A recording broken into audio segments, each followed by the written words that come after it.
السلام عليكم ورحمة الله وبركاته. أيها المشاهد الكريم، هل إذا جاءك شخص في هذا الزمان غير مسلم يساومك على ترك الإسلام، هل تستمع له؟ هل تقبل أن تتحاور معه؟ لقد حدث هذا مع سيدنا رسول الله صلى الله عليه وسلم، فهيا بنا ننظر كيف تعامل الرسول الكريم صلى الله عليه وسلم مع هذا الشخص.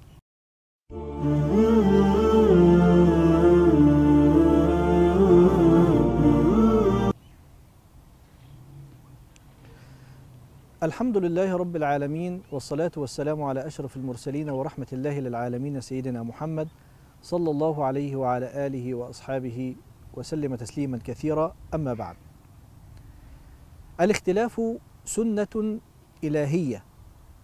قال الله تعالى: بسم الله الرحمن الرحيم: ولو شاء ربك لجعل الناس أمة واحدة ولا يزالون مختلفين إلا من رحم ربك ولذلك خلقهم.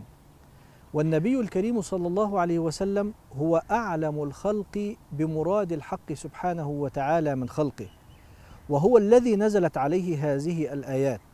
لذلك كان حوار النبي صلى الله عليه وسلم من هذا المنطلق، أنه يعرض دعوته عرضا ولا يفرضها فرضا. ولقد ذكر لنا أنموذجا في السيرة النبوية ابن هشام رحمه الله تعالى، قال: جاء عتبة ابن ربيعة إلى رسول الله صلى الله عليه وآله وسلم يساومه على ترك الإسلام والتخلي عن النبوة. وأرجو أيها المشاهد الكريم أن تركز معي في هذا الحوار، لأنه يشتمل على لغة راقية. جاء عتبة بن ربيعة إلى رسول الله صلى الله عليه وسلم يساومه على ترك الإسلام والتخلي عن النبوة، فقال: يا ابن أخي، انظر أيها المشاهد الكريم إلى هذا المشرك الذي جاء يحاور النبي صلى الله عليه وسلم، لكن لغته لغة مهذبة. قال: يا ابن أخي، إنك فينا حيث قد علمت من السلطة في العشيرة والمكانة في النسب. يا ابن أخي، إنك جئت بأمر عظيم فرقت به جماعتنا وسفهت به أحلامنا وعبت به آلهتنا. يا ابن أخي، إن كنت إنما جئت بهذا الأمر تريد مالا، جمعنا لك الأموال حتى تكون أكثرنا مالا.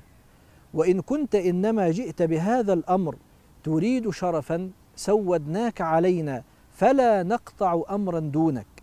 وإن كنت إنما جئت بهذا الأمر تطلب ملكا، ملكناك علينا. يا ابن أخي، إن كان الذي يأتيك هذا رئيا من الجن طلبنا لك الطب حتى تبرأ. عتبة ابن ربيعة يقول هذا الكلام، ورسول الله صلى الله عليه وآله وسلم يستمع إلى هذا الحوار. فلما فرغ عتبة قال له رسول الله صلى الله عليه وسلم: أفرغت يا أبا الوليد؟ استمع أيها المشاهد الكريم إلى هذا الحوار الراقي. النبي صلى الله عليه وسلم يقول لهذا المشرك الذي جاء يحاوره ويساومه على ترك الإسلام: أفرغت يا أبا الوليد؟ لم يسميه باسمه، وإنما ناداه بأحب الكنى إليه: يا أبا الوليد. فقال للنبي صلى الله عليه وسلم: نعم. فقال له رسول الله صلى الله عليه وسلم: فاسمع مني. فقال عتبة: أفعل. بدأ النبي الكريم صلى الله عليه وسلم بقراءة القرآن من أول سورة فصلت، من قوله تعالى: بسم الله الرحمن الرحيم، حاميم، تنزيل من الرحمن الرحيم، كتاب فصلت آياته قرآنا عربيا لقوم يعلمون، بشيرا ونذيرا، فأعرض أكثرهم فهم لا يسمعون. وهنا وضع عتبة بن ربيعة يديه خلف ظهره واتكأ عليها متعجبا متخوفا. وفي إحدى الروايات أنه قال للنبي صلى الله عليه وسلم: حسبك يا محمد، إني خشيت أن تنزل علي صاعقة من السماء.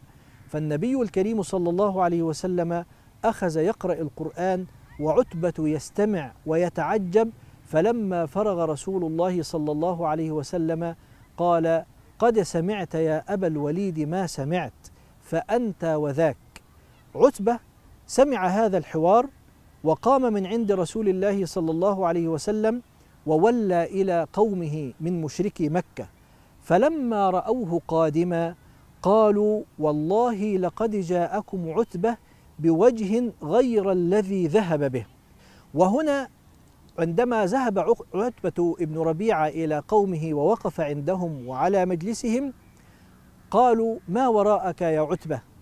فقال والله لقد سمعت كلاما ليس بالسحر ولا بالشعر ولا بالكهانة، يا قوم أطيعوني وخلوا بين محمد وبين ما يريد، فوالله ليكونن لقوله الذي سمعت منه نبأ عظيم. قالوا له لقد سحرك بحسن بيانه، فقال فاصنعوا ما بدا لكم. هذا الحوار الذي دار بين النبي صلى الله عليه وسلم وبين عتبة بن ربيعة أحد مشركي مكة فيه فوائد عديدة. الفائدة الأولى أن النبي الكريم صلى الله عليه وسلم استمع إلى عتبة ابن ربيعة حتى فرغ من كلامه كاملا ولم يقاطعه، وهذا من أدب الحوار، وهذا الذي نتعلمه نحن كمسلمين. الفائدة الثانية اللغة الراقية التي كانت في هذا الحوار بين عتبة بن ربيعة وبين رسول الله صلى الله عليه وسلم، فرسول الله صلى الله عليه وسلم يقول له يا أبا الوليد، وعتبة يقول للنبي صلى الله عليه وسلم يا ابن أخي، وعندما يفرغ عتبة يقول له صلى الله عليه وسلم أفرغت؟ فيقول نعم، فيقول صلى الله عليه وسلم فاسمع مني، فيقول أفعل. إنها لغة راقية ينبغي أن تكون بيننا نحن كمسلمين، لا أقول ينبغي أن تكون بين المسلم وغير المسلم، بل إننا نفتقدها بين المسلمين أنفسهم، فالحوار ثقافة، وعلى المسلم أن يتعلم ثقافة الحوار.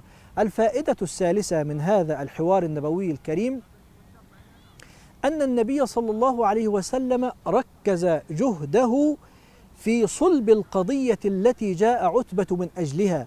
القضية التي جاء عتبة من أجلها هي قضية التوحيد، إفراد الله سبحانه وتعالى بالعبادة. لذلك عتبة عندما عرض تلك العروض لم يشتت رسول الله صلى الله عليه وسلم جهوده في الرد على تلك العروض، وإنما ركز في الدعوة فقط، وقرأ آيات القرآن، وبعدما قرأها قال قد سمعت يا أبا الوليد ما سمعت فأنت وذاك، يعني حكم رأيك، حكم قلبك. وهذا ما فعله رسول الله صلى الله عليه وسلم مع أحد مشركي مكة، فعلينا أن نقتدي بسيدنا وقدوتنا رسول الله صلى الله عليه وسلم في حواره حتى نفوز ونتأسى به، صلوات الله وسلامه عليه. والسلام عليكم ورحمة الله وبركاته.